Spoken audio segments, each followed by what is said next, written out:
ഗോപിക 8 ദിവസം കൂടി ഉള്ളൂ. വളരെ നിർണായകമായിട്ടുള്ളൊരു തെരഞ്ഞെടുപ്പാണ്. താരപ്രചാരകർ ഓരോ പാർട്ടിയുടെയും കേരളം കേന്ദ്രീകരിക്കുകയാണ്. അപ്പം ഏതാണ് വീണ റെഡിയാണെന്ന് തോന്നുന്നത്. കേരളം പോളിംഗ് ബൂത്തിലേക്ക് നീങ്ങാൻ ഇനി 8 നാൾ മാത്രം. താരപ്രചാരകരെ ഇറക്കി പ്രചരണം കൊഴുപ്പിക്കുകയാണ് മുന്നണികൾ. BJP ദേശീയ അധ്യക്ഷൻ നിതിൻ നബീൻ ഇന്ന് കണ്ണൂരിൽ തെരഞ്ഞെടുപ്പ് പ്രചരണത്തിനെത്തും. പ്രതിരോധ മന്ത്രി രാജ്നാഥ് സിംഗ് ഉച്ചയ്ക്ക് ശേഷം പറവൂരിൽ NDA സ്ഥാനാർത്ഥി വത്സല പ്രസന്നകുമാറിന്റെ തെരഞ്ഞെടുപ്പ് പ്രചരണത്തിൽ പങ്കെടുക്കും. വൈകിട്ട് തിരുവനന്തപുരം പോത്തൻകോട് TK കൺവെൻഷൻ സെന്ററിൽ നെടുമങ്ങാട്ടെ NDA സ്ഥാനാർത്ഥി യുവരാജ് ഗോകുലിനായി മഹാസംഗമത്തിലും റോഡ് ഷോയിലും അദ്ദേഹം പങ്കെടുക്കും. വിവരങ്ങളുമായി തിരുവനന്തപുരത്ത് നിന്നും MS വീണ ചേരുന്നു. വീണ, ആവേശത്തിന് ഒരു കുറവും വന്നിട്ടില്ല. ഇനി 8 നാൾ മാത്രമാണുള്ളത്. പ്രധാനമന്ത്രി കൂടി എത്തുന്നതോടുകൂടി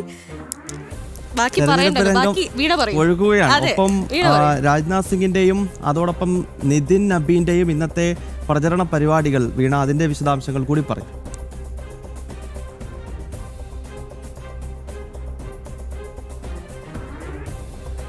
ഗൗതം, ഗോപിക, തിരഞ്ഞെടുപ്പിന്റെ ആവേശം അങ്ങനെ അവസാന ദിവസങ്ങളിലേക്ക്, അവസാന ലാപ്പിലേക്ക് എത്തുകയാണെന്ന് നമുക്ക് പറയാൻ സാധിക്കും. ഇനി 8 ദിവസങ്ങൾ മാത്രമേ ഉള്ളൂ.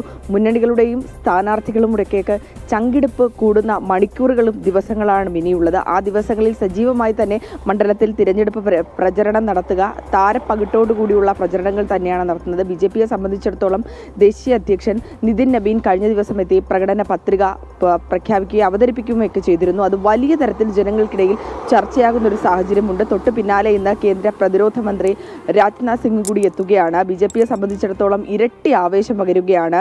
ഏതാനും ദിവസങ്ങൾക്ക് മുമ്പാണ് പ്രധാന സേവകൻ പ്രധാനമന്ത്രി എത്തിയത്. അദ്ദേഹം പ്രധാനമന്ത്രി കൂടി ഇനി ഏതാനും ദിവസങ്ങൾക്കുള്ളിൽ തിരുവനന്തപുരത്ത് കൂടി എത്തുകയാണ്. അപ്പോൾ പ്രവർത്തകരെ സംബന്ധിച്ചും സ്ഥാനാർത്ഥികളെ സംബന്ധിച്ചും ആവേശം ഇരട്ടിയിൽ വർദ്ധിക്കുന്ന ദിവസങ്ങളാകും ഇനി ഉണ്ടാകുക. ഇന്ന് നിതിൻ നബീൻ ഇന്നലെ തിരഞ്ഞെടുപ്പിൽ പങ്കെടുത്തത്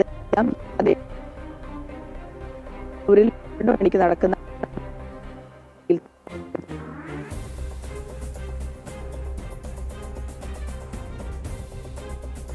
ഷോയിൽ പങ്കെടുക്കും. അവിടെയും നിരവധി പ്രവർത്തകരാണ് അദ്ദേഹത്തിന്റെ വരവിനെ കാത്തിരിക്കുന്നത്.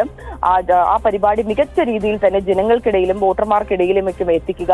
ആ ലക്ഷ്യങ്ങൾ ഭാരതീയ ജനതാ പാർട്ടിയുടെ ലക്ഷ്യങ്ങൾ വോട്ടർമാർക്കിടയിലും ഒക്കെ എത്തിക്കുക. ആ ലക്ഷ്യങ്ങൾ ഭാരതീയ ജനതാ പാർട്ടിയുടെ ലക്ഷ്യങ്ങൾ അത് ജനങ്ങളിലേക്ക് ഊട്ടി ഉറപ്പിക്കുന്ന തരത്തിലുള്ള പ്രചരണങ്ങൾ തന്നെയാണ് കൊഴുക്കുന്നത്. അതുപോലെ തന്നെ കേന്ദ്ര പ്രതിരോധ മന്ത്രി രാജ്നാഥ് സിംഗ് ഇന്ന് എത്തുന്നുണ്ട്. അദ്ദേഹം ഇന്നും നാളെയും അദ്ദേഹത്തിന്റെ ഒരു വരവും ആത്മവിശ്വാസം ഇരട്ടി വർദ്ധിപ്പിക്കുന്നതാണ്.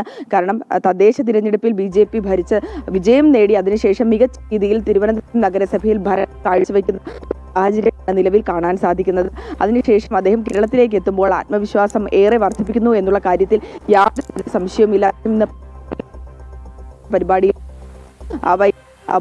ായിരിക്കും തിരുവനന്തപുരം നെടുമങ്ങാട്ടെ സ്ഥാനാർത്ഥി യുവരാജ് ഗോകുലിനായിട്ടുള്ള തിരഞ്ഞെടുപ്പ് പ്രചാരണ പരിപാടിയിൽ നടക്കുക. അത് പോത്തങ്കോട് TK കൺവെൻഷൻ സെന്ററിലാണ് നടക്കുക. നമുക്കറിയാം പോത്തങ്കോടിനെ സംബന്ധിച്ചിടത്തോളം CPI-യുടെ മണ്ഡലമാണ്. അപ്പൊ തന്നെ GR അനിലാണ് അവിടെ മന്ത്രിയും MLA-യും ഒക്കെ ഭരിച്ചിരിക്കുന്നത്. അവിടെ റോഡ് ഗതാഗതം, അതുപോലെ തന്നെ റോഡിന്റെ ശോചനീയാവസ്ഥ, ആശുപത്രികളിലെ ശോചനീയാവസ്ഥ. ഈ ഇടക്കാലത്ത് നെടുമങ്ങാട് ആശുപത്രിയിൽ ഒരു നവജാത ശിശുവിന് ചികിത്സാ പിഴവ് മൂലം ഒരു ജീവൻ നഷ്ടപ്പെട്ട ഒരു സാഹചര്യമുണ്ട്. ഇത്തരത്തിൽ ജനങ്ങൾ അടിസ്ഥാന സൗകര്യങ്ങളിൽ അടക്കമില്ലാതെ വീർപ്പുമുട്ടി ജീവിക്കുന്ന ആ ഒരു നഗരത്തിൽ, ആ ഒരു ഗ്രാമപ്രദേശത്ത് അദ്ദേഹം എത്തുമ്പോൾ അദ്ദേഹം നൽകുന്ന ഉറപ്പുകൾ അത് ഭാരതീയ ജനതാ പാർട്ടിക്ക് ആത്മവിശ്വാസം വർദ്ധിപ്പിക്കുമെന്നത് മാത്രമല്ല, ജനതയ്ക്ക്, പോത്തങ്കോട് നിവാസികൾക്കും നെടുമങ്ങാട് നിവാസികൾക്കും ഒക്കെ വലിയ തരത്തിലുള്ള ആത്മവിശ്വാസവും പ്രതീക്ഷയും നൽകുന്ന കാര്യമാണ്. എന്തായാലും അദ്ദേഹം നാളെ തിരുവനന്തപുരത്ത് കാണും. തിരുവനന്തപുരത്തും അദ്ദേഹം ഒരു പരിപാടിയിൽ, തുടർന്നുള്ള പരിപാടിയിൽ പങ്കെടുത്തതിന് ശേഷമായിരിക്കും രാജ്നാഥ് സിംഗ് മടങ്ങുക എന്നുള്ളതാണ്. ഈ ദേശീയ രാഷ്ട്രീയത്തിൽ നിന്നുള്ള നേതാക്കളും പ്രധാനമന്ത്രിയും അതുപോലെ തന്നെ കേന്ദ്രമന്ത്രിമാരും MP-മാരും മറ്റ് മുഖ്യമന്ത്രിമാരും ഒക്കെ എത്തുമ്പോൾ BJPയെ സംബന്ധിച്ചിടത്തോളം വലിയ പ്രതീക്ഷ നൽകുന്നതാണ്. അവർ ജനങ്ങൾക്കിടയിൽ ഇറങ്ങിച്ചെന്ന് ജനങ്ങളുമായി സംവദിക്കുന്നു.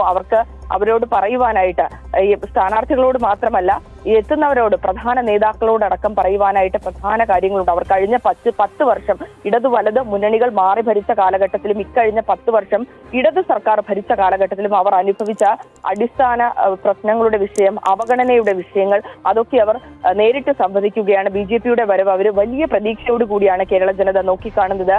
ആ ഒരു മാറ്റത്തിന്റെ നാൾ വലിയ പ്രതീക്ഷയോട് കൂടിയാണ് കേരള ജനത നോക്കിക്കാണുന്നത്. ആ ഒരു മാറ്റത്തിന്റെ നാളുകളായിരിക്കും ഈ തിരഞ്ഞെടുപ്പിന് ശേഷം കേരളത്തിൽ പ്രതിഫലിക്കുക എന്നുള്ള കാര്യം കൂടി എന്തായാലും ആവേശമായി ദേശീയ നേതാക്കളുടെ സാന്നിധ്യമാണ് കേരളത്തിൽ. ഭാരതത്തിന്റെ ആദരണീയനായ പ്രധാനമന്ത്രി വീണ്ടും കേരളത്തിലേക്ക് എത്തുകയാണ്, തലസ്ഥാനത്ത് എത്തുകയാണ്, ഒപ്പം ഞങ്ങളുടെ ജില്ലയായ പത്തനംതിട്ടയിലും എത്തുകയാണ്. ഇവിടെ വരുന്നുണ്ട്, ഇത് തലസ്ഥാനമാണല്ലോ. ഞങ്ങളുടെ പത്തനംതിട്ടയിലും തിരുവല്ലയിൽ ഭാരതത്തിന്റെ പ്രധാനമന്ത്രി ആവേശമായി എത്തുകയാണ്. ഒപ്പം രാജ്നാഥ് സിംഗ് ജിയുണ്ട്, നിതിൻ നബീനുണ്ട്. കളം നിറയുകയാണ്. അങ്ങനെ രാഹുൽ ഗാന്ധി കഴിഞ്ഞ ദിവസം പ്രചരണ രംഗത്ത് സജീവമായിരുന്നു.